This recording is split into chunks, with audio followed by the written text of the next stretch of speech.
everybody, welcome to Gardening TLC. I am Michelle, and today on the docket, we are going to be putting together a potting bench. We are also going to run out to the other greenhouse, put together a totally fabulous spring container using the ranunculus that we pre-sprouted back in January. But we're going to pick some branches that we can use to force and make them bloom in our spring pot. So come on, join me today. We're going to have some fun. I'm pretty excited to put this thing together. I have been wanting a potting bench for years and I've never pulled the trigger. I've watched lots of videos on like the DIY, do it with a pallet. And I'm like, God, that just seems like so much work. I don't want to do that. So when Yahee Tech reached out and asked me if I wanted to do a video for their potting bench, I'm like, yes, send me the potting bench and I'll make you a video because I think this thing is going to be awesome. It is made out of 100% fir wood and it's non-treated, so it's totally safe to use. I'm hoping that this thing is super easy to put together because I am not mechanically inclined. We're about to find out. But just to start with, they numbered and labeled every single piece in the box. And I've already matched up all of the pieces with the instruction booklet to make sure I had everything. And all I really need to make this is I went and got a rubber mallet. And then I went and got a drill with a Phillips head screwdriver drill bit on the top. And if you don't have a drill, just use a screwdriver. So I'm going to put this thing together. Hopefully it's not going to take me too long. We'll speed the process up. I'll try to capture as much as I can, but I will be very honest in the end and let you know how hard was it to put together. Because if it was easy and I can do it, I guarantee you can do it because I hate building things, but let's do it.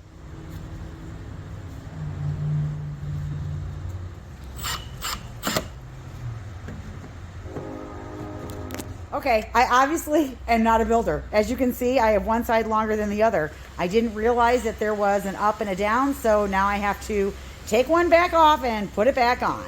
All right, to be fair, they had it totally marked right in the book. I just can't read, and it told me that I was supposed to have a long end on both sides, and I didn't do that. I just grabbed the pieces, put them on, and of course, reading instructions does help.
How this turned out. It took us about 45 minutes to put it together. The instructions were pretty clear. The biggest mistakes that we made was sometimes we put things on, I guess, backwards, not upside down, and we had to flip them the other way. So I did have to take this center piece off when I was building because I put it on backwards. And then the only issue that I had as far as like everything lining up was this top piece. And I did actually splinter the wood right here because it didn't quite line up with the holes. And we kind of had to force it a little bit, and when I did that, I split the wood. I would say that it's pretty soft wood. I am going to put a coating of polyurethane on it because I am going to put it outside where it's going to weather. And if I want to do that, then I need to protect it. Now, if you left it just like this and you put it inside of a building, it's probably going to last probably a decent amount of time. But if you're going to expose this thing to the weather outside, I would definitely put some kind of coating on it so that it lasts longer. So I think for the price that these are, I think they're a pretty good quality, pretty good value for what you're paying, and I would recommend it. The specs on these are pretty good. So it's 18 inches deep, and that's from right here to the back area here. So that's a pretty good surface to be able to work on. They are also 44.5 inches wide. So from here to here is 44.5 inches, and then we're 58 inches high to the very top here. And you could certainly get more S-hooks, whatever you want to be able to put on here. I do like the door on here that opens real nice. There's your storage shelves right here. I don't know that it's going to take crazy heavy weight, but you could certainly store small bags of dirt, small pots, small tools, anything like that. I think it's going to do well for that. And it is attractive. I think it's really pretty looking. It does have a little shelf up here that you could put stuff here. It's got the 4 hooks that came with it. You could also buy other hooks and hook and hang on the side. So you could certainly utilize either side of the bench for hanging more products. I love this thing. I am so glad that I got it. I've been wanting a potting bench for so long. I love the color. I love the way it looks. I like the little door that opens with the shelves. I'm pretty excited. So I do have it on my covered porch, and it's probably going to stay here for just a little bit. But then, you know what? I'm going to polyurethane it once it gets a little bit warmer out, and then take it maybe to the back patio area. But either way, I love this thing. I did put a link down below, so if you want to check it out, you're thinking about maybe getting a potting bench, I think this is worth the money. So let's go find some branches and go make a spring container. All right, let's grab a couple branches here that we can use for our arrangement. This is a crab that's in the back, and let me give you some perception. This is a prairie fire. So it's all nice and budded up. So we just want to grab a couple branches off of it. I don't want to take off too many.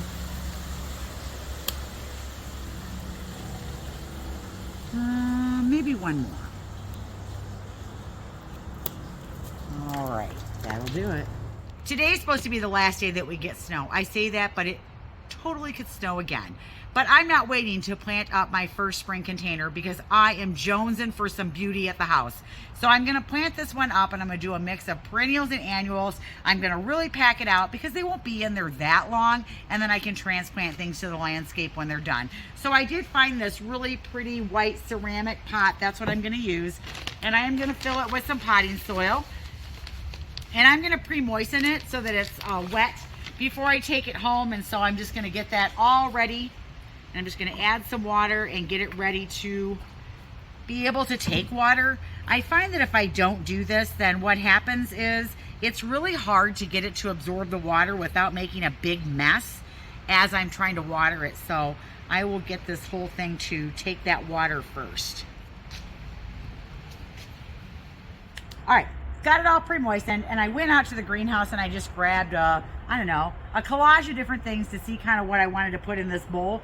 I am going to really fill it out, but I did grab some tulips, and these are the ones that I did back in February or January, one of those two, where I had bulbs left and I put them in pots, and then I took them outside and just let them do their thing. And so nature has totally done its thing with these, so they're looking pretty good. And they've got little tulips in them. See right there, they're starting to form. So we're gonna put those in there and they'll continue to grow, and then we'll get tulips on them. I did bring a longwort out. This one here is the raspberry frost. And this is one that I would put in the pot, let the flowers bloom out, get a little bit bigger, and then I'm gonna pull it out and put it in the landscape after it's all done. I also brought 2 coral bells. I brought a citronella and a caramel because I don't know which one I wanna use, if either, but I wanted options. And then we had some Leishmachia that was left from last year, so we cleaned it up. You can see we just fertilized it, and it's just starting to green back up. So if we give it a little bit of love, it'll just totally be fine. But again, I can actually leave this in the pot when I'm done with it, or I can transplant it into another pot later, so I'll reuse this. And then look, you guys, here's the ranunculus. This is one of the ones that we started the corms back in January. And this one's got a little flower on it. Isn't that so beautiful? And then it's got some buds in it down here. So there's other ones way down here. You can see them, to see the bud in there. So that one's gonna get more flowers on it. And these are cool season annuals. And this is a corm. I'll link the video down below. You can see kind of how we did that. And then I brought some pansies because you know you can't have a spring container without pansies. All right, the other thing I did was I did go cut some of my crabapple branches, so we'll be incorporating those in as well. And then I have some pussy willows that I'm gonna put in here too. All right, so this is a pot that I'm gonna put on my covered porch. It is gonna be viewed from all sides. So I'm going to use this pretty tulip as my centerpiece. Now, one of the things that you can do when you're dealing with spring plants is you can knock the dirt off. See, there's the bulbs right there. So you can knock some of this dirt off of here. These are going to be purple tulips. See, and then I just want to kind of make a hole here in the center. And then I'm going to nestle those right down in there. All right, there we go. That's going to be my centerpiece right there. Oh, that's going to be gorgeous. All right, then the next thing I'm going to do is I do believe I want the ranunculus, and I'm going to put that kind of like right here in the back. And a lot of times what I'll do is I'll position where I think I want everything. So maybe I'll have the impatiens, or not impatiens, the pansies on this side. Then we can put the heuchera here on this side. So I kind of think about where I want it to be, but I'm really going to just start putting them in here now. All right, so I'm going to take this out here. And again, I might knock some of that dirt off of there. All right, make myself a little hole here. Get that ranunculus down in there. And then, I mean, I'm going to go right on top. I'm going to put a pansy in here. And again, I might knock off some of that dirt so that I can really pack them in there. And the other thing that you can do when you're doing these is you can put them at a little bit of an angle if you want. That's okay too. All right, and then I'm going to get this one here. And I think instead of putting a pansy, I think I might put the schlischmacke in there to kind of break up the green foliage so that I've got a different color. And again, I can break off the dirt on this as well. You just want to make sure you still got a good root system to put into the pot. I mean, these overwintered in the back greenhouse all winter long, so they will be totally fine. All right, there we go. See, I still got a good root system on there. In it goes.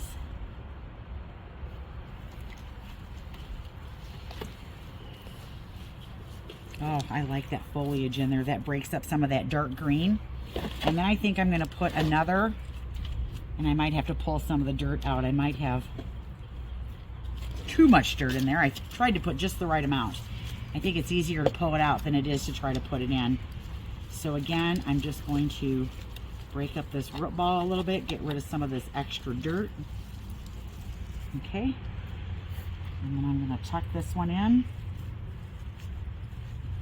Right there. All right, there we go. All right, now I'm liking everything about this so far. Yep, I like that. I'm glad I broke that up. All right, so the next one I'm going to put in is I think I'm going to stay with this chartreuse color. So I'm pretty sure I'm loving the citronella. This is the heuchera.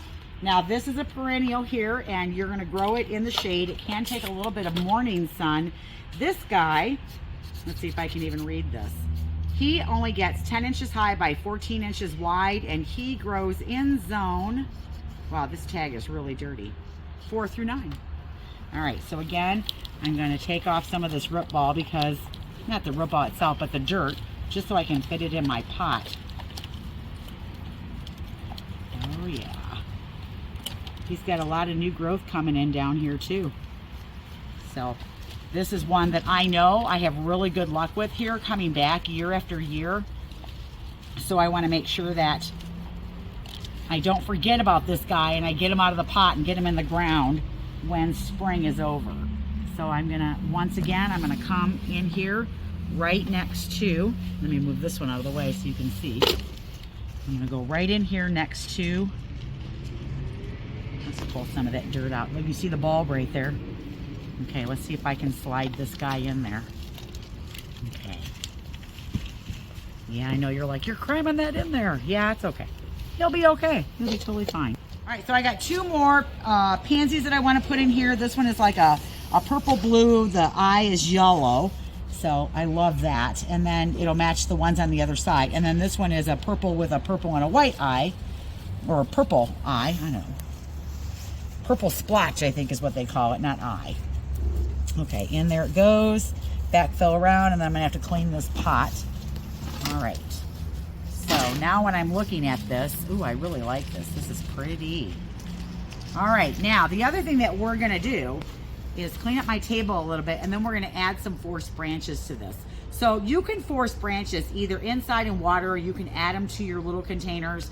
however you want to do it. But what you're doing is you're cutting them when they're in bud state or when the bud is just starting to swell. And if you put them in your planters, they will continue to bloom because they have access to moisture. One of the things that I do whenever I do this though, is I try to find ones from fruit trees or crab trees or trees that are early spring bloomers, because those are the ones that open the easiest. So flowering crabs are really good, or if you have apple trees or peach trees, any of those kinds of branches will work really super easy. So what I'm doing is I'm just looking for areas throughout my arrangement where I can add these in, and it's going to give it some really pretty color, some pretty height. And I did a really dark contrasting color because I got these off of a prairie fire crab, which totally bloomed fuchsia. And so I'm just going to add those in different directions. Look at how much color that added just doing that. That is so pretty. All right, then the next thing I have is I do have some pussy willows. Now, because of the size of my container, I don't want them way up here. I'm going to make them proportionate to the bowl and the size of my pot. So I really don't want them much bigger than that. So I am going to trim off the bottoms. Now, pussy willows root pretty easy. So these might grow roots, and you might be able to like transplant them into a pot when this is done and continue to grow them on if you want a pussy willow. But just know that if you grow a pussy willow, you better give it plenty of room to grow because they do take up a lot of room in the landscape. All right, so there we go. These are florist pussy willows. So I don't personally have any pussy willows growing on the property anywhere. So I actually ordered these from our supplier that supplies us with flowers. Yep, so I'm gonna put one here, and then I'm gonna put another one right over here like this. Oh my gosh, this thing is awesome. I love this. This is so pretty. Okay, and then I'm gonna kind of spin it around and see if I like where everything is. I actually think I want to turn this one to go this way. Kind of like that. All right, I do like that. All right, now I just have to clean my bowl up and then water it in. Hopefully today was the last day of snow, and even if it's not, this guy is going outside because I am so jonesing for something spring. I love how this came together. I love the pansies. I love the branches that we put in it. I even like the little Leishmachia. I like everything about it. It screams spring to me. Now, as far as this potting bench goes, you know what? If I were to see this on Amazon, I probably would have bought it. I thought it was worth the money. It was easy to put together. I like everything about it. I like the color. I like the design. It's pretty sturdy too. I kind of staged it so I had some different things on it. I am going to take this home and put it on my front porch though. I am still going to polyurethane it even though my front porch is covered and protected because we have humidity here and I want it to last longer. So that's kind of an extra step that I'll have to do. And I think if I didn't do that, I bet you this would last maybe 2 or 3 seasons before the wood would start to probably move and warp on it. But I think for the money, I think this is well worth it. One of my girls came up to me and she said, I would put that in my kitchen and make it a coffee bar. And I'm like, awesome, that's another way that you could use it. But I'm gonna use it as a potting bench, and I'm probably gonna use mine more for decoration than for actual potting on.